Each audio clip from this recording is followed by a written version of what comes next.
പിന്മാറാൻ പറ്റില്ല, MOU ആണ്. അത് ആ തെറ്റായി വ്യാഖ്യാനിച്ചതാണ് ആ വാർത്ത അവിടെ കൊടുത്തത്. പിന്മാറാൻ പറ്റില്ല എന്ന് ഞാൻ നിങ്ങളുടെ മുമ്പിൽ MOUലെ പ്രൊവിഷൻ വായിച്ചല്ലേ. പിന്മാറാൻ പറ്റുമായിരുന്നുവെങ്കിൽ ഇപ്പൊ അതാണ് ആക്ഷേപം അല്ലെ CPMന്റെ. PM ശ്രീ സ്കീമിൽ നിന്ന് സംസ്ഥാനങ്ങൾക്ക് പിന്മാറുകയോ ഒപ്പിടാതിരിക്കുകയോ ചെയ്യാമെന്ന് കേന്ദ്ര സർക്കാർ. അല്ലെ, നമ്മളിപ്പോൾ നിർബന്ധിതരായിരിക്കുകയാണ്. MOU ഒപ്പിട്ട ശേഷം കേരളം സ്കൂളുകളുടെ പട്ടിക നൽകിയിട്ടില്ലെന്നും കേന്ദ്രം വ്യക്തമാക്കി. PM ശ്രീ പദ്ധതിയിൽ കേരളത്തിന് ഫണ്ട് അനുവദിച്ചിട്ടില്ലെന്നും മറുപടിയിൽ വ്യക്തം. നമ്മൾ ഗവൺമെന്റ് സൈൻ ചെയ്തു, പണം വാങ്ങിച്ചു കഴിഞ്ഞു. അബ്ദുൾ വഹാബ് MPയുടെ ചോദ്യത്തിനാണ് കേന്ദ്ര സഹമന്ത്രി ജയന്ത് ചൌധരി മറുപടി നൽകിയത്. വളരെ പ്രധാനപ്പെട്ട വാർത്തയാണ്.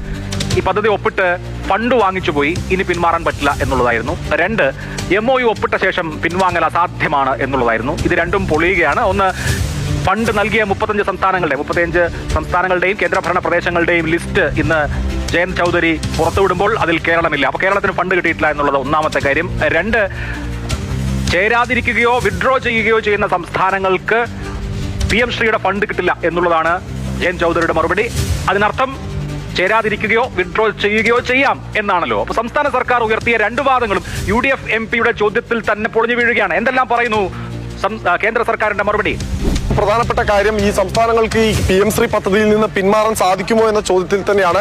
കാരണം PM ശ്രീ പദ്ധതിയിൽ നിന്ന് പിന്മാറുമ്പോൾ എന്ത് സംഭവിക്കും, സംസ്ഥാനങ്ങൾക്ക് എന്തൊക്കെ നഷ്ടം സംഭവിക്കുമെന്നതാണ് പ്രധാനപ്പെട്ട ചോദ്യം. നേരത്തെ സംസ്ഥാന സർക്കാർ വിദ്യാഭ്യാസ മന്ത്രി ഉൾപ്പെടെ പറഞ്ഞുകൊണ്ടിരുന്നത് SSK അടക്കമുള്ള പദ്ധതികൾക്ക് നൽകേണ്ടുന്ന വിഹിതം കേന്ദ്ര സർക്കാർ നൽകാതിരിക്കും, വിദ്യാഭ്യാസ മേഖലയെ ശ്വാസം മുട്ടിക്കും, അതുകൊണ്ട് ഈ ഒപ്പിട്ട പദ്ധതിയിൽ നിന്ന് MOUവിൽ നിന്ന് പിന്മാറാൻ കഴിയില്ല എന്നതായിരുന്നു. എന്നാൽ ഇപ്പോൾ കേന്ദ്ര സർക്കാർ നൽകിയ മറുപടി, അതായത് രാജ്യസഭയിൽ രേഖാമൂലം അബ്ദുൾ വഹാബ് MPയുടെ ചോദ്യത്തിന് നൽകിയ മറുപടി എന്ന് പറയുന്നത്, PM ശ്രീ പദ്ധതിയിൽ നിന്ന് പിന്മാറിയാൽ PM ശ്രീ പദ്ധതിയുടെ ഭാഗമായി ലഭിക്കേണ്ടുന്ന ആനുകൂല്യങ്ങൾ മാത്രമാണ് നഷ്ടപ്പെടുക. ഏതെല്ലാം ആനുകൂല്യങ്ങൾ നഷ്ടപ്പെടും, അതായിരുന്നു ആ ചോദ്യം. കൃത്യമായി ആ ചോദ്യം അതായിരുന്നു. അതിന് പറയുന്ന മറുപടി, PM ശ്രീ പദ്ധതി പ്രകാരം ഇന്ന ആനുകൂല്യങ്ങളുണ്ട്, ആ ആനുകൂല്യങ്ങൾ ലഭിക്കില്ല എന്നത് മാത്രമാണ്. സർവശിക്ഷാ അഭിയാനുമായി ബന്ധപ്പെട്ട അല്ലെങ്കിൽ സർവശിക്ഷാ കേരളവുമായി ബന്ധപ്പെട്ട ഫണ്ടുകൾ തടയുമോ, UGCയുമായി ബന്ധപ്പെട്ട ഫണ്ടുകൾ പോകുമോ തുടങ്ങിയ കാര്യങ്ങളൊന്നും തന്നെ ആ ചോദ്യത്തിൽ സ്പെസിഫിക് ആയി ചോദിച്ചിട്ട് പോലും അതിൽ കേന്ദ്ര സർക്കാർ പരാമർശിച്ചിട്ടില്ല എന്നതാണ് ഒരു വസ്തുത.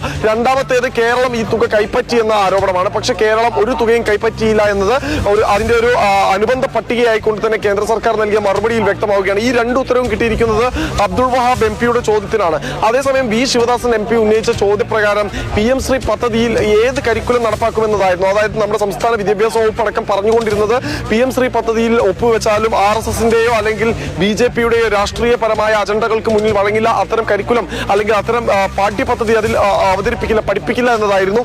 പക്ഷേ ഇപ്പോൾ പറയുന്നത്, കേന്ദ്ര സർക്കാർ ദേശീയ വിദ്യാഭ്യാസ നയം 2020 പ്രകാരം ഏത് ഘടനയാണോ നിർണയിച്ചിട്ടുള്ളത് ആ ഘടനയ്ക്കനുസരിച്ചായിരിക്കും പാഠപുസ്തകം എന്നാണ്. അതായത് സംസ്ഥാന സിലബസ് പഠിപ്പിക്കുന്ന സ്കൂളുകളിൽ അല്ലെങ്കിൽ അതുമായി അഫിലിയേറ്റ് ചെയ്ത സ്കൂളുകളിൽ സംസ്ഥാന സിലബസ് പഠിപ്പിക്കാം, CBSEയുമായി അഫിലിയേറ്റ് ചെയ്ത സ്ഥലങ്ങളിൽ CBSE പഠിപ്പിക്കാം. പക്ഷേ സംസ്ഥാന സിലബസ് പഠിപ്പിക്കുന്ന സ്കൂളുകളിലെ പാഠ്യപദ്ധതിയിലും കേന്ദ്ര സർക്കാർ ദേശീയ വിദ്യാഭ്യാസ നയപ്രകാരം വെച്ചിട്ടുള്ള വ്യവസ്ഥകൾ, ആ വ്യവസ്ഥകൾക്കനുസരിച്ച പാഠഭാഗങ്ങൾ ഉൾപ്പെടുത്തും. അതായത് പൂർണ്ണമായി സംസ്ഥാന സർക്കാർ എന്താണോ നിർദ്ദേശിക്കുന്നത് അത് മാത്രം പഠിപ്പിക്കാൻ കഴിയില്ല എന്ന് കൂടി എന്തായാലും ഇപ്പോൾ കേന്ദ്ര സർക്കാർ രേഖാമൂലം. വളരെ പ്രധാനപ്പെട്ട കാര്യം, കഴിഞ്ഞ ദിവസം ജബി മേത്തർ ചോദ്യം ചോദിച്ചിരുന്നു രാജ്യസഭയിൽ. അതേപോലെ PV അബ്ദുൾ വഹാബ് ചോദ്യം ചോദിച്ചു, അദ്ദേഹത്തിനുള്ള ഉത്തരവും കിട്ടി. 2 പ്രധാനപ്പെട്ട UDF MPമാരുടെ ചോദ്യത്തിന് കിട്ടുന്ന മറുപടി, ഒന്ന്, കേരളം PM ശ്രീ പദ്ധതിയിൽ എൻറോൾ ചെയ്തിട്ടില്ല, MOU സൈൻ ചെയ്തു, പക്ഷേ അതിന് തുടർ നടപടികൾ എടുത്തിട്ടില്ല, സ്കൂളുകളുടെ പട്ടിക കൊടുത്തിട്ടില്ല, കേരളത്തിന് PM ശ്രീയുടെ ഫണ്ട് കിട്ടിയിട്ടില്ല. അപ്പോൾ അതാണ് PM ശ്രീയുമായി ബന്ധപ്പെട്ട കേരളത്തിന്റെ സ്റ്റാറ്റസ്. രണ്ടാമത്തേത്, വിഡ്രോ ചെയ്യുകയാണെങ്കിൽ PM ശ്രീയുമായി ബന്ധപ്പെട്ട ഫണ്ട് കിട്ടില്ല എന്ന് മാത്രമാണ് പറയുന്നത്. ഇവൻ